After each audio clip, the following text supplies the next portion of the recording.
Excellent আলিম। আজ আমি রয়েছি ৫৪ নং তেঁতুলতলা সরকারি প্রাথমিক বিদ্যালয়, বটিয়াঘাটা, খুলনা। সম্মানিত দর্শক, এই স্কুলের এই মাঠে যারা খেলাধুলা করে তারাই কিন্তু আবার বাংলাদেশের বিভিন্ন জেলায় এবং বিভাগীয় পর্যায়ে ফুটবল খেলে সুনামের সাথে অনেক পুরস্কার অর্জন করেছে এ পর্যন্ত।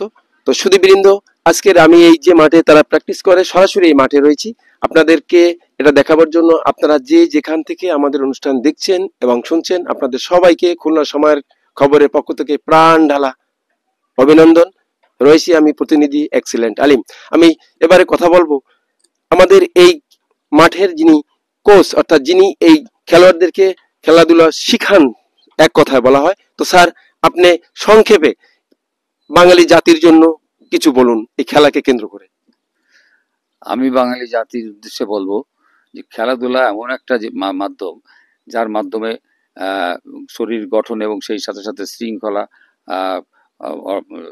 অর্জন করা যায়, এবং সেইভাবে যাতে সারা বাংলাদেশে খেলাধুলা প্রসার ঘটে, সেই প্রসার ঘটানোর জন্য যা যা করা দরকার, যে সমস্ত কর্মকাণ্ড করানো দরকার, যারা যারা খেলাধুলা করতে চায়, যে সমস্ত ছেলেপেলেরা খেলাধুলা করবে তাদেরকে উৎসাহিত করে খেলার মাঠে আনলে, খেলার মাঠে যদি আনা যায় তাহলে মাদকাসক্তি থেকে দূরে থাকবে এবং জাতি একটা সুন্দর জাতি হিসেবে গড়ে উঠবে এবং জাতির মেরুদণ্ড অত্যন্ত মজবুত হবে, সেই আশা রাখি আর কি। সকলকে ধন্যবাদ জানাই। প্রিয় দর্শক, স্যারের সাথে 4 জন খেলোয়াড় এখন রয়েছে। আমি সেই 4 জন খেলোয়াড়ের নাম এবং তাদের মোটামুটি পরিচয় আপনাদের মাঝে তুলে ধরতে চাচ্ছি। সর্বপ্রথম তোমার নামটা? প্রিয়ন্তী রায়। প্রিয়ন্তী রায়। প্রিয়ন্তী রায় কোন ক্লাসে পড়ো তুমি? এবার এসএসসি দেব। এসএসসি দেবে। তোমার রেজাল্ট ভালো হোক, ভালোভাবে তুমি পড়াশোনা করে বেরিয়ে যাও। তো তুমি তোমার এই খেলার যে ভবিষ্যৎ পরিকল্পনাটা একদম সংক্ষেপে বলো। ভবিষ্যৎ পরিকল্পনা হচ্ছে ন্যাশনাল টিমে খেলা, ভালো কোনো পর্যায়ে যাওয়া, নিজের বাবা মায়ের মুখ উজ্জ্বল করা, বসের মুখ উজ্জ্বল করা, মানে পুরো বটিয়াঘাটার মুখ উজ্জ্বল করা, এমন একটা জায়গা যাওয়ার জন্য চেষ্টা করছি, যাতে ভালো কোনো জায়গায় যাইতে পারি। ভালো কোনো জায়গায় যেতে পারো। শুনলেন দর্শক এই আমাদের সেই খেলোয়াড়ের কথা। এবারে আমি তোমার সাথে জানতে চাচ্ছি তোমার নাম? তন্নি আক্তার। তন্নি আক্তার, তুমি, আমি জানি এ পর্যন্ত তুমি খুব ভালো খেলেছো এবং একই মাঠে অনেকগুলো গোল করেছো। সর্বোচ্চ গোলের সংখ্যা কত তোমার এই খেলার জীবনে? খেলার জীবনে তো গোল তো আমার মানে গোনা হয়নি কত। আমি সেটা বলবো না, আমি জানতে চাচ্ছি একদিনে এক মাঠে তুমি কতগুলো গোল করেছো? 11টি। 11টি গোল করেছো। প্রিয় দর্শক, একদিনে বিপক্ষের খেলোয়াড় থাকে 11 জন। আমরা জানি ফুটবল খেলায় 11 জনকে 11টি গোল উপহার দিয়েছে এমন খেলোয়াড় আমাদের। তো তুমি কোন ক্লাসে পড়ো? ক্লাস নিউটেন। ক্লাস নিউটেনে পড়ো। তুমি ভবিষ্যতে কি হতে চাও বা কিভাবে আমাদের মাঝে খেলা তুলে ধরতে চাও এবং তোমার পরিকল্পনা? ভবিষ্যতে ন্যাশনাল টিমে খেলতে চাই। আমার বাবার স্বপ্ন আছে যে আমরা ন্যাশনাল টিমে খেলি। আমার স্যারেরও স্বপ্ন আছে যে আমরা ন্যাশনাল টিমে যাই, বাট আমার বাবার স্যারের স্বপ্ন পূরণ করতে চাই। আমারও স্বপ্ন আছে যে আমি ন্যাশনাল টিমে খেলবো, ভালো খেলবো। তাই, তোমাকে অনেক ধন্যবাদ। তো স্যার, তো স্যারের পাশে রয়েছে, তো তোমার নামটা প্লিজ? তিশা আক্তার। তিশা আক্তার। তো তিশা, তুমি কোন ক্লাসে পড়ো? ক্লাস নিউটেন। ক্লাস নিউটেন। তো তোমার পরিকল্পনা বা ভবিষ্যৎ চিন্তা ভাবনাটা কি আমাদের এই দেশ এবং জাতির উদ্দেশ্যে, অন্তত খেলাধুলা নিয়ে?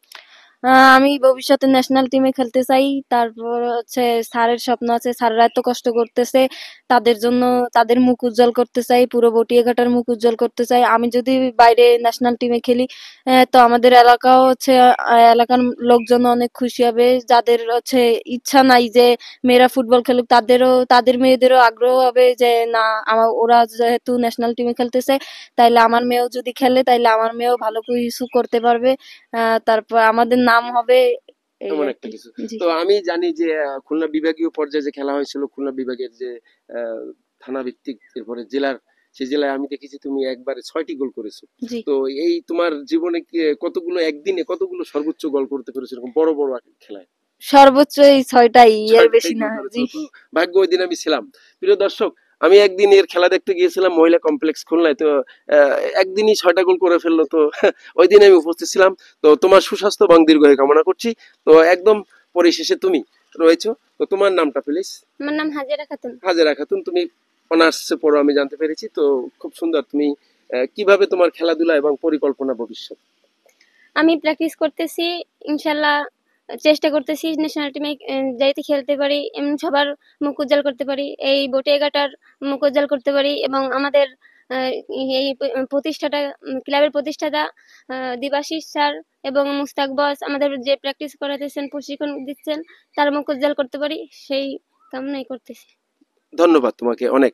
প্রিয় দর্শক, আপনারা অনুষ্ঠানটি দেখছেন এবং শুনছেন, আপনারা কিন্তু স্যারের একটা কথা শুনেছেন যে আসলে এই মাঠে যারা খেলাধুলা করে তার ভিতরে অধিকাংশই মানে ধনী না, যাকে বলি আমরা গরিব, আবার গরিবও বলবো না, বলবো আমাদের মতোই আর কি। তো এই ছেলে মেয়েদের খেলাধুলার জন্য যে সমস্ত সরঞ্জাম প্রয়োজন, অর্থের অভাবে অনেকেই কিনতে পারতেছে না। আপনারা যারা ধনবান এবং বিত্তবান ব্যক্তি রয়েছেন, তো আমাদের অনুষ্ঠানটি দেখে যদি কারো ভালো লাগে, সরাসরি সরাসরি 54 নং তেঁতুলতলা সরকারি প্রাথমিক বিদ্যালয় বটিয়াঘাটা এখানে আসবেন এবং এই খেলোয়াড়দের যে একটা ক্লাব রয়েছে সেই ক্লাবে আসবেন এবং এদের প্রতি আপনাদের মহৎ মনুষ্যত্ব দেখাবেন এবং এদের প্রতি আপনাদের সহানুভূতি প্রকাশ করবেন। তো আজকের মতো স্যার আপনার অনুমতি, সর্বশেষ আপনি আমাদের জন্য দোয়া করবেন। আমি আমি সময়ের খবরকে ধন্যবাদ জানাই, সেই সাথে সাথে যে প্রতিনিধি এসছেন আপনাকেও ধন্যবাদ জানাই। আপনার এই মহৎ উদ্যোগ যেন সফল হয় সেই কামনা করি এবং সেই আশা ব্যক্ত করি আমি। আপনারা যে যেখান থেকে অনুষ্ঠানটি দেখছেন এবং শুনছেন, আপনাদের সবাইকে প্রাণ ঢালা অভিনন্দন জানিয়ে আজকের মতো আল্লাহ হাফেজ। খুলনার সময়ের খবর প্রতিনিধি এক্সেলেন্ট আলিম।